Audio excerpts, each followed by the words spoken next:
Hello everyone. Welcome to our channel basic medical knowledge. हम लोग community health nursing second के previous year question में short notes को देख रहे हैं। तो यहाँ हमें शॉर्ट नोट्स लिखना है डेमोग्राफी पर, यानी जनसांख्यिकी पर लिखना है। तो डेमोग्राफी जनसांख्यिकी है ना। तो demography is the study of population size. Demography क्या है? तो study of population size, structure, distribution and changes. Changes किसमें? तो बर्थ, डेथ, माइग्रेशन। यानी कि जनसांख्यिकी वह विज्ञान है जिसमें जनसंख्या के आकार, संरचना, वितरण तथा जन्म, मृत्यु और प्रवास के कारण होने वाले परिवर्तनों का अध्ययन किया जाता है ना। वाइटल रेट्स हम लोग देखते हैं, कौन कौन से वाइटल रेट्स हैं।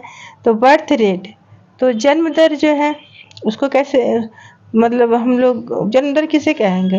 तो लाइव बर्थ्स पर थाउजेंड पॉपुलेशन, यानी कि प्रति हजार जो जनसंख्या है उसमें जीवित जो जन्म है वो क्या कहलाता है? तो बर्थ रेट कहलाता है। फिर डेथ रेट यानी मृत्यु दर, तो डेथ पर थाउजेंड पॉपुलेशन यानी कि प्रति हजार जनसंख्या में मृत्यु। ठीक है। इन्फेंट मोर्टेलिटी रेट, तो इन्फेंट डेथ्स, जो इन्फेंट है यानी कि जो 1 ईयर से जो कम के रहते हैं उसे इन्फेंट कहते हैं ना। तो उस अगर उनकी डेथ जो है लाइव बर्थ, अगर लाइव सॉरी जो 1000 बच्चों का जो है अगर जन्म हुआ है, ठीक है, वो 1 साल के अंदर के हैं, तो उनका अगर जो हो रहा है डेथ, वो क्या कहलाता है? इन्फेंट मोर्टेलिटी रेट कहलाता है। फिर है मैटरनल मोर्टेलिटी रेशियो। तो ये क्या है? देखिए, तो मैटरनल डेथ पर 1 लाख लाइव बर्थ, यानी कि प्रति जो है 1 लाख जीवित जन्म पर मातृ मृत्यु। यानी कि जो माए जो जन्म दे रही हैं बच्चों को, तो उनमें से जो 1 लाख जो जन्म अगर दी हैं, तो उनमें से जितनी भी अगर माओं की अगर मृत्यु होती है तो वो क्या कहलाती है? Maternal mortality ratio. फिर है पॉपुलेशन चेंजेस, यानी जनसंख्या परिवर्तन। तो जनसंख्या परिवर्तन जो है ना, उसमें देखते हैं सबसे पहले हम नेचुरल ग्रोथ को। तो नेचुरल ग्रोथ कैसे निकालते हैं? तो बर्थ रेट में से डेथ रेट को माइनस कर दिया जाता है, तो वो हमारा हो जाता है नेचुरल ग्रोथ। अब माइग्रेशन, तो माइग्रेशन जो है 2 तरह के हो गए, एक ई माइग्रेशन हो गया, एक है इमिग्रेशन, या एक वो आव्रजन हुआ, एक वो प्रव्रजन।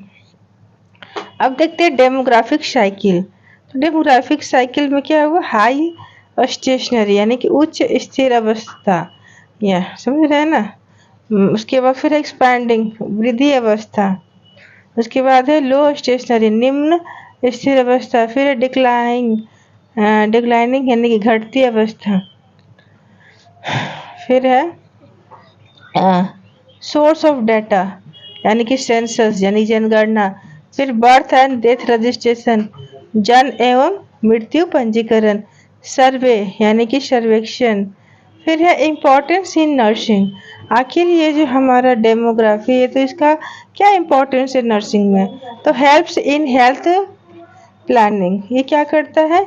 अगर हमें किसी जगह का पॉपुलेशन पता है तो ही ना हम वहाँ के जो है कितनी मेडिसिन वहाँ ज़रूरत होगी या किस तरह की स्वास्थ्य सेवाएं ज़रूरत होगी वो हमें पता चलेगा। ठीक है, तो वो क्या करता है? स्वास्थ्य योजनाओं में सहायक होता है। फिर आइडेंटिफाइज हाई रिस्क ग्रुप्स, सर्वे के द्वारा जो है उच्च जोखिम समूह जो है ना उनकी पहचान भी की जाती है। सपोर्ट एमसीएच सर्विसेज, यानी कि हाँ, जो एमसीएच मतलब क्या? मैटरनल चाइल्ड हेल्थ हो गया, हेल्थ सर्विसेज, तो मातृ एवं शिशु स्वास्थ्य सेवाओं में भी उपयोग होता है। फिर असिस्टेंट डिजीज प्रिवेंटिव प्रोग्राम्स, यानी कि रोग नियंत्रण कार्यक्रमों में भी मदद होता है। फिर है देखिए क्वेश्चन नंबर 3 का ए, डिफाइन हेल्थ सिस्टम। जो हेल्थ सिस्टम है उसे हमें डिफाइन करना है। तो डब्ल्यूएचओ यानी कि स्वास्थ्य प्रणाली है उसको परिभाषित करना है। तो डब्ल्यूएचओ जो है उसके अनुसार हेल्थ सिस्टम का क्या डेफिनेशन है? तो a health system consist of all organisation, a health system consist of all organisation, people and actions whose primary intent is to promote, restore और मेंटेन हेल्थ। देखिए हेल्थ सिस्टम क्या करता है। देखिए तो स्वास्थ्य प्रणाली जो है ना में वे सभी संगठन यानी ऑर्गेनाइजेशन, पीपल यानी व्यक्ति, ठीक है, और एक्शन यानी कि कार्य शामिल है जिनका मुख्य उद्देश्य क्या है, स्वास्थ्य को बढ़ावा देना, रोगों की रोकथाम करना और उपचार प्रदान करना है। ठीक है, स्वास्थ्य प्रणाली जो है ना में वे सभी संगठन, व्यक्ति और कार्य शामिल है। तो बढ़ावा जो है समझ गए कि ये हमारा क्या है। ठीक है, हेल्थ सिस्टम यानी कि स्वास्थ्य प्रणाली क्या है, तो उसमें जो है वे सभी संगठन, व्यक्ति और कार्य शामिल है जिनका मुख्य उद्देश्य क्या है, स्वास्थ्य को बढ़ावा देना, रोगों की रोकथाम करना और उपचार प्रदान करना है। अब हम नेक्स्ट क्वेश्चन देखते हैं। तो नेक्स्ट क्वेश्चन है हमारा कि right in flow chart setup of health system in India, यानी कि भारत में जो है स्वास्थ्य जो प्रणाली है कि प्रशासनिक एवं संगठन जो है उसके चार्ट को दर्शाना है। तो देखिए इसका चार्ट देखते हैं हम लोग। तो देखिए organisation setup of health services at national level, यानी कि राष्ट्रीय स्तर पर जो है इसका चार्ट बना हुआ। ठीक है, तो देखिए किस तरह से है। तो ये जो है ना हमारा, तो इसे 3 भागों में पहले बांटा गया है।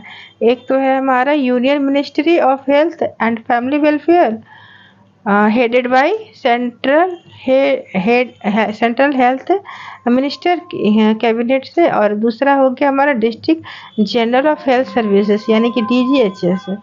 फिर है तीसरा जो है हमारा सेंट्रल काउंसिल ऑफ हेल्थ। तो फिर जो यूनियन मिनिस्ट्री ऑफ हेल्थ है यानी कि फैमिली वेलफेयर जो है उसे फिर 2 भागों में विभाजित किया गया है। एक भाग के अंदर हमारा डिपार्टमेंट ऑफ हेल्थ है, फिर उसके अंडर में हेल्थ सेक्रेटरी है, फिर जॉइंट हेल्थ सेक्रेटरी है, फिर डिप्यूटी हेल्थ सेक्रेटरी है। ठीक है, फिर जो सेकंड था हमारा उसके मतलब ये जो union ministry of health and family welfare के अंदर दूसरा जो है ना क्या है, डिपार्टमेंट ऑफ फैमिली वेलफेयर। तो उसके अंदर भी क्या हो जाता है, कमिश्नर, डायरेक्टर, फिर उसके अंदर एडिशनल डायरेक्टर्स आते हैं, फिर उसके अंडर में जॉइंट डायरेक्टर्स होते हैं, फिर उसके अंदर डिप्यूटी डायरेक्टर्स होते हैं, उसके अंडर में एडमिनिस्ट्रेटिव स्टाफ्स होते हैं। फिर देखिए फिर क्या है हमारा जो सेकंड वाला जो था हेल्थ सिस्टम जो है उसका सेकंड वाला पार्ट यानी कि DGHS। तो उसका देखते हैं additional director general of health services, यानी कि DGS जो है यानी इसमें जो है डिप्टी DGHS। इसको 3 भागों में विभाजित किया गया। एक में है जनरल एडमिनिस्ट्रेशन और सेकंड में है पब्लिक हेल्थ और थर्ड वाले में है medical care and hospital. Medical देखिए यहाँ से शुरुआत होता है हमारा हॉस्पिटल का, है ना। तो मेडिकल केयर हॉस्पिटल्स जो है डिप्टी DGHS के अंदर आ रहा है, और उसी के अंदर फिर नर्सिंग एडवाइज़र आया, फिर डिप्यूटी नर्सिंग एडवाइज़र आएगी। ठीक है, तो इस तरह से हमारा ये हेल्थ सिस्टम का जो है ये हमारा फ्लो चार्ट है। ठीक है, तो देख सकते हैं किस तरह का हेल्थ चार्ट है ये, मतलब चार्ट बनाया हुआ है। उसके बाद देखिए नेक्स्ट क्वेश्चन, हाँ क्वेश्चन नंबर 3 से explain the structure and staffing pattern of community health centre. Community health centre यानी जिसको कि CHC भी कहते हैं। तो CHC है क्या, तो CHC is a secondary level care facility. CHC क्या है, तो एक द्वितीय स्तर की स्वास्थ्य इकाई है ना। CHC is a secondary level care facility. CHC जो है क्या है, द्वितीय स्तर की स्वास्थ्य इकाई है। Functions as a referral unit for primary health centres यानी कि PHC। देखिए यह जो है ना 4 प्राथमिक स्वास्थ्य केंद्र के लिए एक रेफरल यूनिट के रूप में कार्य करता है। कवर्स पॉपुलेशन, CHC जो है कितने पॉपुलेशन को कवर करता है, तो अगर रूरल है तो उसमें हो गया 1,20,000 हो गया, और वही ट्राइबल या हिली है यानी कि जनजातीय या पहाड़ी है तो उसमें 80,000। ठीक है, फिर है ऑर्गेनाइजेशनल स्ट्रक्चर। तो ऑर्गेनाइजेशनल स्ट्रक्चर के अंदर देखते हैं कौन कौन आते हैं। तो पहला हो गया एडमिनिस्ट्रेटिव स्ट्रक्चर, उसके अंदर आ जाते हैं बीएमओ यानी कि ब्लॉक मेडिकल ऑफिसर या फिर मेडिकल सुपरिटेंडेंट होते हैं। फिर सेकंड है क्लिनिकल सर्विसेज इंस्ट्रक्शन।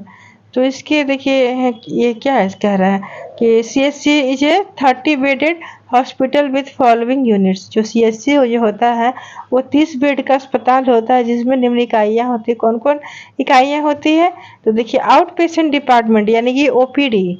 ओपीडी भी कितने तरह की ओपीडी होती है? तो एक हो गया हमारा जनरल ओपीडी और दूसरा जो है स्पेशलिस्ट ओपीडी। स्पेशलिस्ट ओपीडी में भी कौन कौन सा? एक में मेडिसिन हो गया, सर्जरी हो गया, ओबीजी हो गया और फिर पीडियाट्रिक्स हो गया। उसके बाद देखिए इसमें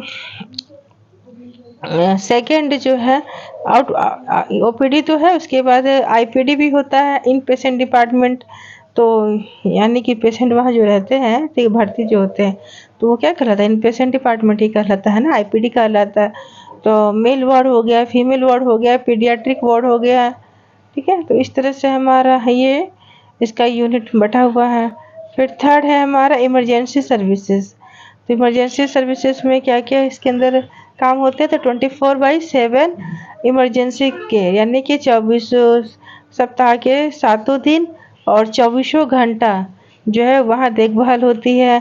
फिर फर्स्ट एड है, फिर स्टेबलाइजेशन है, फिर रेफरल सिस्टम है, फिर कि वहाँ से रेफर तुरंत कर दिया जाएगा अगर जरूरत पड़ेगा तो। फिर है चौथा यूनिट इसका ऑपरेशन थिएटर यानी कि ओटी। तो ओटी में भी कैसा ओटी है? तो माइनर एंड मेजर सर्जरीज, छोटी सर्जरी भी होती है, बड़ी सर्जरी भी होती है।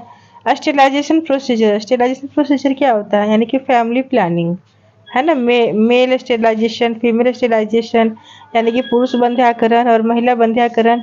ठीक है, तो इस तरह से है हमारा। हाँ देखिए अब है लेबर रूम। तो लेबर रूम जो है तो नॉर्मल डिलीवरी सर्विसेज है, बेसिक इमरजेंसी सर्विस। तो देखिए इसके अंदर जो है न्यू बॉर्न केयर यूनिट हो गया, डायग्नोस्टिक सर्विसेज। तो डायग्नोस्टिक सर्विसेज में कौन कौन सा हो गया? तो लेबोरेटरी हो गया, एक्सरे यूनिट हो गया, ईसीजी हो गया।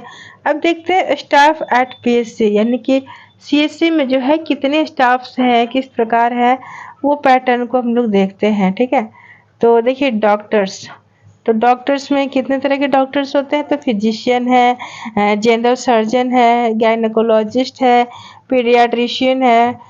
तो ये सारे जो होते हैं ये चारों प्रकार के जो डॉक्टर्स हैं ये सब एक एक होते हैं यानी कि टोटल 4 डॉक्टर हुए, है ना। Physician, general surgeon, gynaecologist, paediatrician. तो ये हो गए 4 नंबर में। फिर है नर्सिंग स्टाफ। नर्सिंग स्टाफ कितने होते हैं? ये 7 होते हैं। फिर है लैब टेक्नीशियन। लैब टेक्नीशियन कितने हैं? तो वो 1 है। रेडियोग्राफर कितना है? तो 1 है। फार्मासिस्ट कितना है? 1 है। ड्रेसर कितना है? 1 है। ठीक है, उसके बाद देखते हैं धोबी भी जरूरत पड़ता है। ठीक है, तो वो कितना होता है? 1 होता है। आया 1 है, माली 1 है, चौकीदार 1 है। 4th क्लास का जो है जो वर्कर रहता है वो कितना है? 1 है। वार्ड बॉय कितना रहता है? 2 रहता है। स्वीपर कितना रहता है? 3 है। यानी टोटल जो है 25 स्टाफ्स होते हैं सीएससी में। ठीक है।